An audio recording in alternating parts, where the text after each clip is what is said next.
Good evening friends. हमारी accounting terms की जो सीरीज़ चल रही है उसमें हमने बहुत से टर्म्स डिस्कस किए हैं और कल हमने डिस्कस किया था कि रिसिप्ट्स क्या होती हैं। आज हम जो टॉपिक स्टार्ट कर रहे हैं, जो टर्म स्टार्ट कर रहे हैं वो है एक्सपेंडिचर। ठीक है, ये बहुत इंपॉर्टेंट टर्म है, इसको स्टार मार्क कर लीजिएगा आप।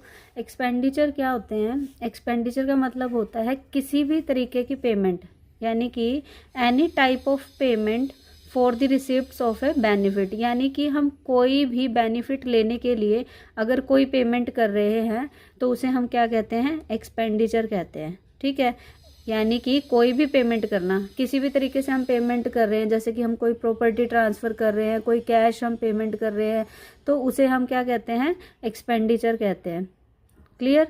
उसके बाद यहाँ पे हमारे पास क्या आता है कि expenditure incurring a liability for the purpose of acquiring assets, goods और सर्विसेज। एक्सपेंडिचर क्या होता है कि कोई भी हम लाइबिलिटी क्रिएट कर रहे हैं, किस चीज़ के लिए? कोई एसेट्स को एक्वायर करने के लिए, कोई गुड्स खरीदने के लिए, कोई सर्विसेज एक्वायर करने के लिए, तो वो हमारा क्या होता है? एक्सपेंडिचर होता है। ठीक है, हमने कोई एसेट खरीदी, उसके बदले में हमने जो भी पेमेंट की वो हमारी क्या हो जाएगी? एक्सपेंडिचर हो जाएगा। कोई हमने गुड्स खरीदी है, उसके बदले में कोई पेमेंट किया है तो वो हमारा एक्सपेंडिचर हो जाएगा। कोई हमने सर्विसेज ली है तो हमारा क्या हो जाएगा? वो एक्सपेंडिचर हो जाएगा। तो ये सारे खर्चे जो होते हैं वो क्या कहलाते हैं? हमारे एक्सपेंडिचर कहलाते हैं। ठीक है, तो ध्यान रखिएगा, कोई भी पेमेंट जो कर रहे हैं हम, कोई भी बेनिफिट उठाने के लिए, तो उसे हम एक्सपेंडिचर कहते हैं। और एक्सपेंडिचर्स जो होते हैं वो 3 कैटेगरीज में हम डिवाइड कर सकते हैं। फर्स्ट हमारे पास आती है capital expenditure. Capital expenditure, revenue expenditure and deferred revenue expenditure, ये 3 एक्सपेंडिचर हैं, जिसमें से फर्स्ट है हमारे पास कैपिटल एक्सपेंडिचर। कैपिटल एक्सपेंडिचर क्या होते हैं? इनकरिंग इन एक्वायरिंग और increasing the value of assets. ऐसे एक्सपेंडिचर जो कि हमने किस चीज़ के लिए करे हैं? फिक्स एसेट्स को या तो हम क्या कर रहे हैं? एक्वायर करना चाह रहे हैं, या फिर हम उनकी वैल्यू को क्या कर रहे हैं? इंक्रीज कर रहे हैं। Increasing the value of fix assets. आपने कोई फिक्स एसेट खरीदी है, उसकी या तो उसको खरीदने के लिए या फिर उसकी वैल्यू में कुछ इंक्रीज हो जाए, उस पर हमने मान लीजिए हमने बिल्डिंग खरीदी हुई है और बिल्डिंग पे हम कुछ और उसमें जो है कुछ ठीक करा रहे हैं या फिर कुछ और उस पर कर रहे हैं, तो हमने जब स्टार्टिंग में कोई चीज़ खरीदी है, एसेट खरीदी है, उसकी वैल्यू को इंक्रीज करना चाह रहे हैं हम, जिससे जो खर्चा करने से उसकी वैल्यू बढ़ेगी, तो उसको हम कैपिटल एक्सपेंडिचर कहते हैं। ठीक है, इसके अंदर क्या आ जाता है? जैसे कि परचेज और इरेक्शन ऑफ बिल्डिंग, यानी कि परचेज करना या फिर निर्माण करना किस चीज़ का? बिल्डिंग का। कोई फर्नीचर पे खर्चा करना, तो ये सारे क्या हमारे कैपिटल एक्सपेंडिचर होते हैं। इनका हमें बेनिफिट जो है लंबे टाइम पीरियड तक मिलता है। अब आपने कोई मशीनरी खरीदी है, तो मशीनरी का बेनिफिट ऐसा तो होगा नहीं कि एक दिन के अंदर अंदर मिल जाएगा आपको। मशीनरी जो है लंबे टाइम तक आपके जो है किस में रहेगी? बिजनेस में रहेगी। आप लंबे टाइम तक उसका बेनिफिट उठाएंगे। इसे हम कहाँ पे शो करते हैं? इसे शो किया जाता है asset side of balance sheet के अंदर। इसको एसेट साइड में शो किया जाता है। और इससे क्या होता है? Increasing earning capacity of the business. ये बिजनेस की अर्निंग कैपेसिटी को क्या करता है? इंक्रीज करता है। क्यों? क्योंकि हम बिजनेस के अंदर कोई मशीनरी लेके आ रहे हैं, कोई हमारा फर्नीचर आ रहा है, तो उससे क्या हो रहा है? हमारी अर्निंग कैपेसिटी बढ़ रही है। हम उसका यूज़ करके जो है और अच्छा बिजनेस अपना और ज़्यादा मैन्युफैक्चरिंग कर सकते हैं, गुड्स बना सकते हैं, बेच सकते हैं, तो उससे हमारी अर्निंग कैपेसिटी है जो वो बढ़ती है। तो कैपिटल एक्सपेंडिचर ऐसे होंगे एक्सपेंडिचर जिनसे या तो हमने उनसे एक्वायर किए एसेट्स या फिर हमने फिक्स्ड एसेट्स की वैल्यू को इंक्रीज करने के लिए वो खर्चे किए हैं। उसके बाद हमारे पास आता है रेवेन्यू एक्सपेंडिचर। रेवेन्यू एक्सपेंडिचर क्या होते हैं? रेवेन्यू एक्सपेंडिचर होते हैं डे टू डे खर्चे जो हम करते हैं एक बिजनेस के अंदर, जैसे incurring for day to day running of the business. Daily जो बिजनेस चलाना है, ये तो होता है कि कभी कभी हो रहे हैं।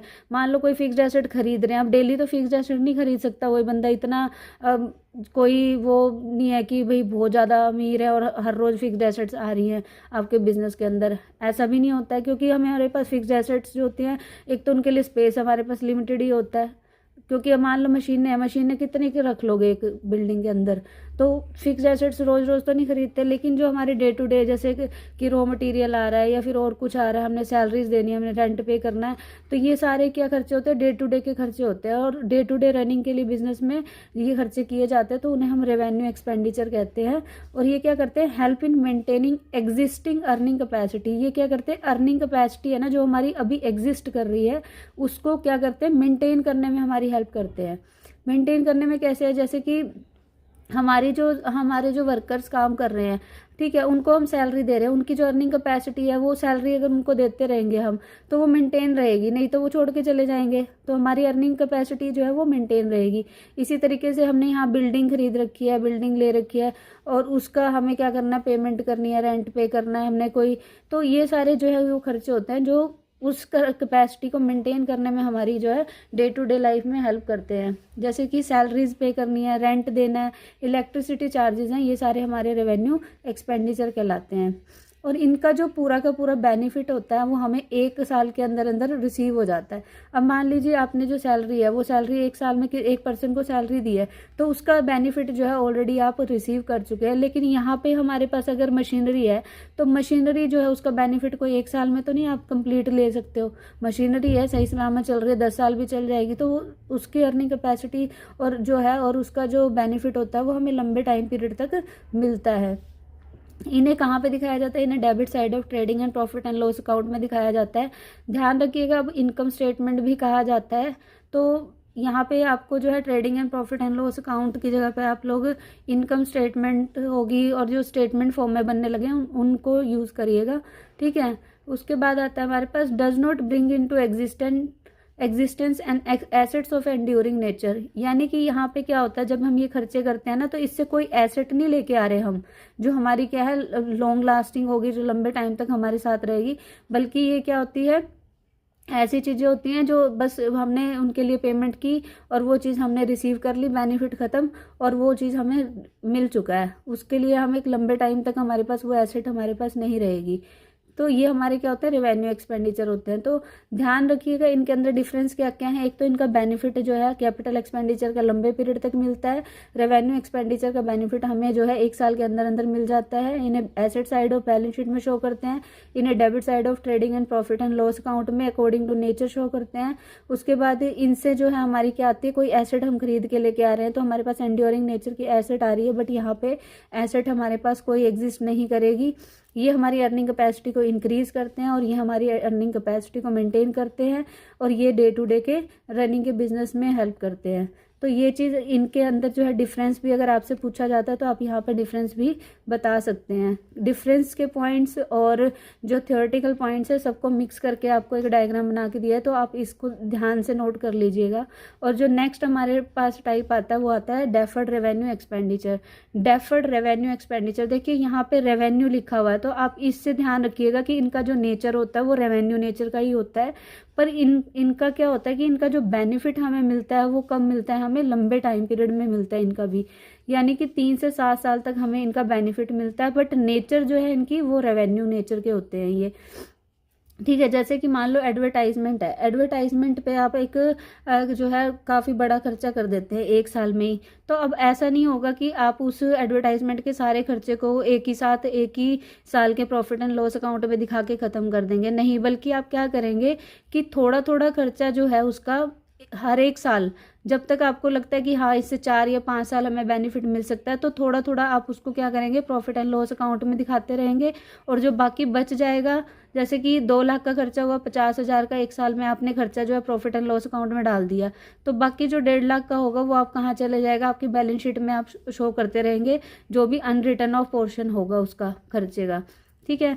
तो ये वाले खर्चे कौन से होते हैं जिनसे हमें 3 से 7 साल के बीच में बेनिफिट मिलता रहता है। इनको 2 तरीके से शो किया जाएगा। यहाँ पे प्रॉफिट एंड लॉस अकाउंट में एक पोर्शन जो हमने बताया 50,000 वाला, वो हर साल डालते रहेंगे, और 50,000 कितने साल जाएगा, 4 साल तक जाएगा, 4 साल तक हमारा जो है प्रॉफिट एंड लॉस अकाउंट में 50,000 डेबिट करते रहेंगे। और यहाँ पे जो है हमारे पास क्या होगा, अनरिटर्न ऑफ पोर्शन जो होगा उसका, यानी कि फर्स्ट ईयर में 1.5 लाख अनरिटर्न होगा, वो बैलेंस शीट में शो हो जाएगा, दूसरे साल में 1 लाख बच जाएगा, तीसरे साल में 50,000 और चौथे साल में वो खत्म हो जाएगा। तो इस तरीके से उसको राइट ऑफ करते जाएंगे। तो ये हमारे कौन से होते हैं, डेफर्ड रेवेन्यू एक्सपेंडिचर होते हैं। इनका बेनिफिट हमें जो है 3 से 7 साल के बीच में मिलता है। इनका बेनिफिट हम 1 साल के अंदर उठा लेते हैं और इनका बेनिफिट हमें बहुत लंबे टाइम तक मिलता है। तो ये हमारा था एक्सपेंडिचर का टॉपिक, इसको आप प्लीज़ ध्यान से करिएगा। और एक्सपेंडिचर क्या होते हैं कि कोई भी खर्चा अगर आप कर रहे हैं तो वो एक्सपेंडिचर है, और कैपिटल एक्सपेंडिचर वो होते हैं जो एसेट्स पे और फिक्स्ड एसेट्स को एक्वायर करने में हम करते हैं। Revenue expenditure day to day के लिए होते हैं, और डेफर्ड रेवेन्यू एक्सपेंडिचर ऐसे होते हैं जिनसे हमें 3 से 7 साल तक के लिए बेनिफिट्स जो है हमें मिलते रहते हैं, और ये रेवेन्यू नेचर के ही होते हैं। ठीक है, इनसे भी हमारे पास कोई एसेट नहीं आ रही है, बट ये हमारा जो है खर्चा, अब एडवर्टाइजमेंट हमें क्या करेगी, एक लंबे टाइम तक 3 से 7 साल तक हम उसका बेनिफिट मिलेगा एक बार हमने जो एडवर्टाइजमेंट पे खर्चा किया है। तो इस तरीके से ही हमारे एक्सपेंडिचर का जो टॉपिक है वो कंप्लीट हो रहा है। अब इसको थोड़ा ध्यान से करिएगा क्योंकि इंपॉर्टेंट है। ठीक है, नेक्स्ट टर्म के साथ मिलेंगे हम नेक्स्ट क्लास में। Thank you.